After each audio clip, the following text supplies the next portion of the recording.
केमिति गला विचाराधीन कैदी जीवन हत्या ना आत्महत्या मृत्यु पछरे कौन रही सत एते सुरक्षा भितर केमिति विचाराधीन कैदी जनक आत्महत्या कले। सूचना अनुसार निमापड़ा उप कारागार रे विचाराधीन जड़े महिला कैदी गत सोमवार अपराह्न आत्महत्या करिथिबा कुहागला। तेबे मृत कैदी जनक डेलांग उत्तर बाड़स्थित सडांगे गाँवर एही महिला डिसेम्बर 6 तारिख निमापड़ा उप कारागार रे विचाराधीन कैदी भावे थिले। किंतु सोमवार अपराह्न महिला जनक फैन निज पिंधा लुगा को गुड़ाई आत्महत्या उद्यम करथिबा बेले जेल पक्षरु महिला को निमापड़ा मेडिकल भर्ती करा जायतिला। हेले मेडिकल महिला को डाक्टर मृत घोषणा करथिले। ए बाबदरे जेल अधीक्षक सुशांत कुमार राउत निमापड़ा थाना रे एतला देथिबा बेले निमापड़ा थाना पक्षरु अपमृत्यु मामला रुजु करा जाय तदंत चलिछि। किंतु एठी प्रश्न उठुछि एते सुरक्षा भितरे निमापड़ा उप कारागार सुरक्षा बलय भेद करी कैदी जनक किभଳି आत्महत्या कले ताहा एबे सबुठी चर्चार विषय पलटिछि। गत 2 दिन धरी गोटे दुखद घटना घटी आम अंचल पिपिली डेलांग निर्वाचन मंडली डेलांग अंचल घटना। विचाराधीन कैदी निमापड़ा सब जेल रे थिले जड़े माँ महिला किभଳି भाव मृत्युवरण कले ताहा आज संदेहजनक घेर समस्ते एवं से कथा को सार्वजनीन न करी चपेई देवार व्यवस्था करा जायछि। आज महिला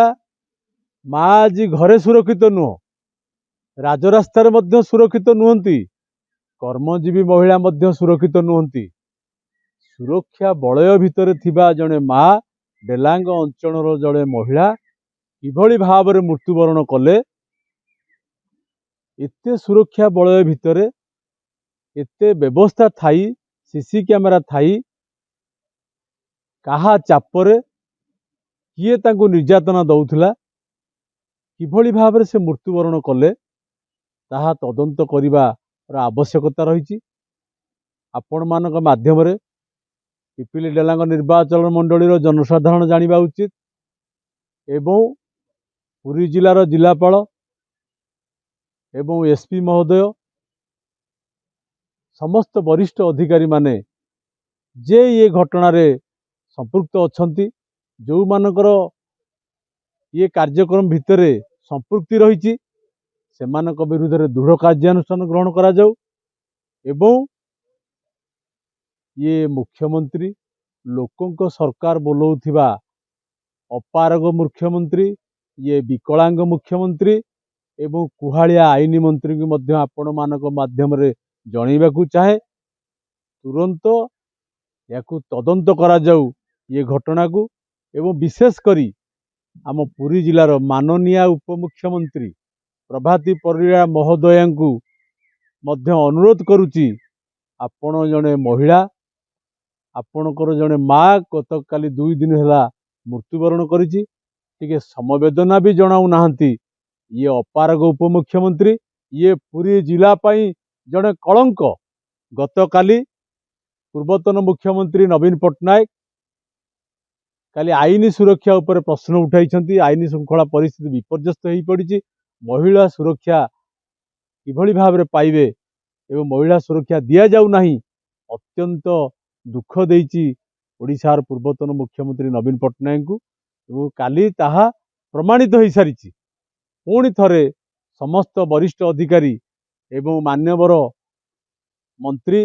मान्यवर विधायक मान्यवर एमपी समस्त को अनुरोध करुची जड़े माँ प्रति किभଳି न्याय पाइब तार विचार करंतु एवं कार्यानुष्ठान ग्रहण करंतु। जिला परिषद बैठक उठे निश्चित भाव में जिला परिषद बैठक अच्छी 6 तारिख में शुणा पाऊँ।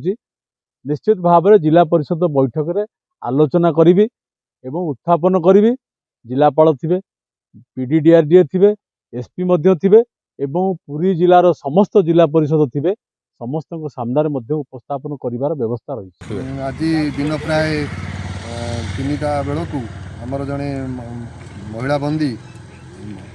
मधुस्मिता बराड़ बोली आमर फिमेल वार्डर देखा पाई से गोटे फिमेल वार्डर गोटे कोठरी रे सिलिंग फैन गोटे शाढ़ी द्वारा से झुलवा अवस्था थे आम उद्धार कर संगे संगे निमापड़ा गोष्ठी स्वास्थ्य केन्द्र को पठेइथिलु चिकित्सा निमंत सेठारे प्राय 3:45 भितर डाक्तर तांकु परीक्षा करी मृत घोषणा करथिले। से एक हत्या मामला रे